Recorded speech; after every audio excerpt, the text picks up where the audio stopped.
Nofel gyntaf mewn trioleg ydy'r yr Ynys, trioleg o'r enw Yma, a mae'r Ynys wedi lleoli ar Ynys wrth gwrs yn nghylch yr Arctig, a dyna lle mae'r ychydig bobl sydd wedi goroesi rhyfel niwclear sydd wedi difar rhan fwyaf o boblogaeth y byd yn byw felly.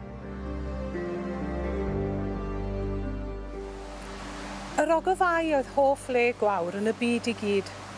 Y twneli a dreiddiau i grombil y mynydd lle cuddiodd mam un a'r lleill am dros flwyddyn rhag y gaeaf niwclear a laddodd gymaint o boblogaeth y byd. Y graig a'i gwarchododd, y mynydd a'i llyncodd i'w cadw'n fyw, i'w poeri allan eilwaith i'w rhyddid.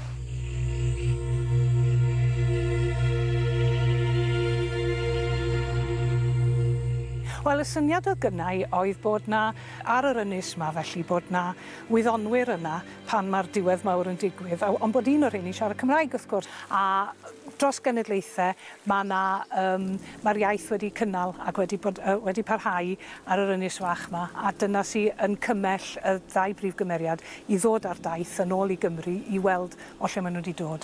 Ac wrth gwrs, does na ddim byd, does na ddim pobl, ond mae gweddillion pobl yma, mae olion pobl yma, a hynny oedd yn ddiddordeb i mewn ffordd, oedd meddwl be fydd na ar ôl ganrif a hanner bron ar ôl i bobl orffen bodoli yma.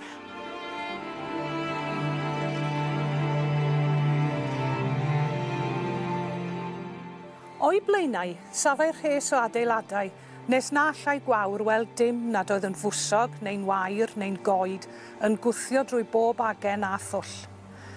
Amneidiodd cae arni i'w ddilyn rownd y tro.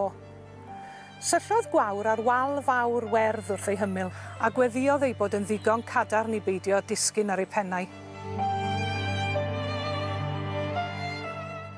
Mae'n braf iawn cael bod ar y rhestr fer, yn enwedig gan bod, wel, mae'n rhestr fer mor gry yn llawn o arwyr i fi fel awduron felly. A dwi'n meddwl bod hi'n braf gallu bod yn rhan o rhywbeth hefyd sy'n yn annog pobl i ddarllen, heb fod e'n rhy gysylltiedig efo addysg felly, mae darllen er mwyn pleser yw'r nod.